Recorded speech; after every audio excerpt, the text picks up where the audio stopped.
నిన్న నరేంద్ర మోడీ స్టేడియం వేదికగా జరిగిన సీఎస్కే వర్సెస్ గుజరాత్ మ్యాచ్లో సీఎస్కే ఒక ఘోర పరాజయం చూసింది. ఈ ఓటమితో ఆర్సీబీకి ప్లేఆఫ్ ఛాన్సెస్ అనేవి ఇంక్రీజ్ అయ్యాయి. టేబుల్స్లో చూస్తే ఎటువంటి మార్పు అయితే జరగలేదు, కానీ ఆర్సీబీకి అయితే ప్లేఆఫ్స్కి వెళ్ళే ఛాన్సెస్ ఇంకా లైవ్లోనే ఉన్నాయి. ఫస్ట్ బ్యాటింగ్ వచ్చిన గుజరాత్ టైటన్స్ బ్యాటర్స్ అయితే ఒక అద్భుతమైన స్టార్ట్ని అయితే అందించారు. పవర్ ప్లేలో ఏ వికెట్ కోల్పోకుండా ఏకంగా 58 రన్లు కొట్టారు. ఇక వీళ్ళిద్దరు కలిపి ఏకంగా 2 సెంచరీలు కొట్టి, శుభం గిల్ ఏమో ఒక మరిచిపోలేని ఒక సెంచరీ కొట్టాడు. అది ఏమిటంటే ఐపీఎల్లో 100వ సెంచరీ కొట్టిన ప్లేయర్ శుభం గిల్.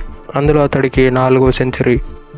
ఇతడి పైన ఉన్న స్ట్రైక్ రేట్ విమర్శలను అయితే చాలా వరకు కొట్టిపడేశాడు. ఇనిషియల్గా 200 పైగా స్ట్రైక్ రేట్ మెయింటైన్ చేశాడు. లాస్ట్కి వచ్చేసరికి 189 స్ట్రైక్ రేట్ అయితే ముగించాడు. కానీ ఇనిషియల్గా చాలా మంచిగా ఆడాడు. గ్రేట్ బౌలర్ అయిన మిచెల్ శాట్నర్ని అటాక్ చేశాడు. అతన్ని అటాక్ చేయడం నార్మల్ విషయం కాదు.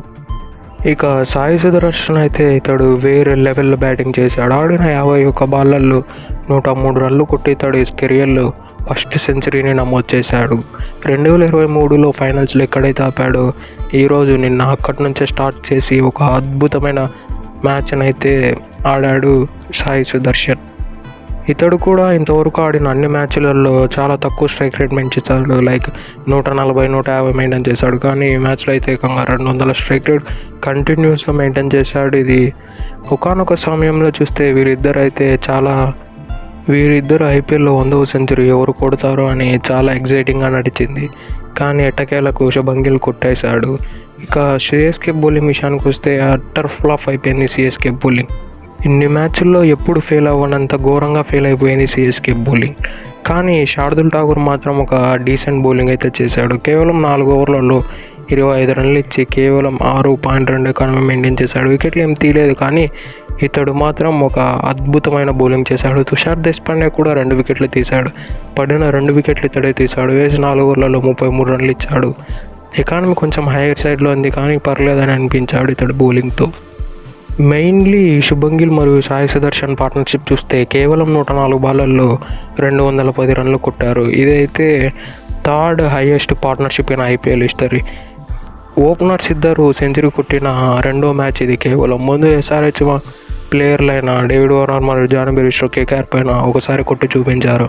వీళ్ళు సెకండ్ ప్లేయర్స్. అందులో వీళ్ళిద్దరు యంగ్స్టర్స్. వాళ్ళిద్దరికి చాలా ఎక్స్పీరియన్స్ ఉండేది. ఇనీషియల్గా మంచి స్టార్ట్ అందించిన గుజరాత్ టైటన్స్కు మిడిల్ ఓవర్స్లో మంచిగానే క్యారీ ఓవర్ చేశారు, కానీ లాస్ట్ 5 ఓవర్స్లో రన్స్ కొట్టలేకపోయారు. వాళ్ళ ఫినిషర్స్ అయిన డేవిడ్ వార్నర్ మరియు షారుఖ్ ఖాన్ కౌంటర్ అటాక్ చేయలేకపోయారు సిఎస్కే బౌలర్లని. 231 రన్లతో చేజింగ్కు దిగిన సిఎస్కేకి మాత్రం ఇనీషియల్గా 3 ఓవర్స్లో 3 వికెట్లు పడి ఒక పెద్ద షాక్ అయితే తగిలింది. సిఎస్కే మేనేజ్మెంట్ నిన్న చేసిన మూవ్ అయితే ఎవరికి అంత చిక్కనిది. రుతురాజ్ గైక్వాడ్ అంత అద్భుతమైన ఫామ్లో ఉండగా అజింక్య రహానేని మరియు రచిన్ రవీంద్రని ఎందుకు ఓపెనింగ్ పంపించారో ఇంతవరకు ఎవరికి అర్థం కాలేదు. అంత పెద్ద చేస్తున్నప్పుడు ఇనిషియల్లీ ఒక అద్భుతమైన స్టార్ట్ వస్తేనే మ్యాచ్లు గెలుస్తారు, లేదంటే చాలా కష్టం మ్యాచ్లు గెలవడం. నిన్న అది జరిగింది కూడా. ఫస్ట్ 3 ఓవర్స్లోనే 3 వికెట్లు పడినా కూడా వీళ్ళకు మాత్రం మిడిల్ ఓవర్స్లో ఒక అద్భుతమైన పార్ట్నర్షిప్ని అయితే నెలకొల్పారు డారెల్ మిచెల్ మరియు మోయిన్ అలీ. కేవలం 57 బాళ్ళల్లో 109 రన్లు కొట్టి, అందులో డారెల్ మిచెల్ అయితే 34 బాళ్ళల్లో 63 రన్లు కొట్టాడు. 7 4లు 3 సిక్సర్లతో ఒక అద్భుతమైన బ్యాటింగ్ చేశాడు. మోయిన్ అలీ కూడా స్పిన్నర్లను కౌంటర్ అటాక్ చేశాడు. లైక్ నూర్ అహ్మద్ని కౌంటర్ అటాక్ చేశాడు. లేదంటే అతన్ని కూడా డిఫెన్సివ్గా ఆడింటే డెఫినెట్లీ అక్కడ వికెట్ జారిపోయేది.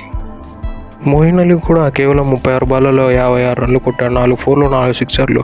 స్ట్రైక్ రేట్ చూస్తే డారెల్ మిచెల్ కన్నా కొంచెం తక్కువ ఉంది. కేవలం 155 మాత్రమే ఉంది. ఆ తర్వాత వచ్చిన శివం దుబే మరియు రవీంద్ర జడేజా ఇటువంటి మిడిల్ ఆర్డర్ బ్యాట్స్మెన్స్ అయితే అసలు పర్ఫార్మే చేయలేదు. కానీ మహేంద్ర సింగ్ మాత్రం ఒక అద్భుతమైన నాక్ ఆడాడు. ముఖ్యంగా వీళ్ళ బౌలింగ్ విషయానికి వస్తే మోహిత్ శర్మ 3 వికెట్లు తీశాడు. రషీద్ ఖాన్ 2 వికెట్లు తీశాడు. స్టాండింగ్ కెప్టెన్ రాహుల్ త్రిపాఠికి మాత్రం ఒక అద్భుతమైన అప్లోజ్ అయితే ఇవ్వవచ్చు. ఎందుకంటే 18th ఓవర్ బిగ్ హిట్టర్స్ అయిన మహేంద్ర సింగ్ మరియు రవీంద్ర జడేజా ఉండగా రషీద్ ఖాన్కి బౌల్ ఇవ్వడం అదొక బ్రేవ్ మూవ్. అది కూడా చేయలేకపోయింటే, ఇఫ్ ఇన్ కేస్ ఒక ఫాస్ట్ బౌలర్కి బౌల్ ఇచ్చింటే మహేంద్ర సింగ్ ధోని ఒక బిగ్ షాట్స్కి వెళ్ళేవాడేమో. అది మాత్రం చాలా మంచి క్యూ. అలానే రషీద్ ఖాన్ కూడా అలానే రెస్పాండ్ అయ్యాడు. That's it for today. And మరెన్నో వీడియో కోసం మన ఛానల్ని సబ్స్క్రైబ్ చేసుకోండి. Thank you.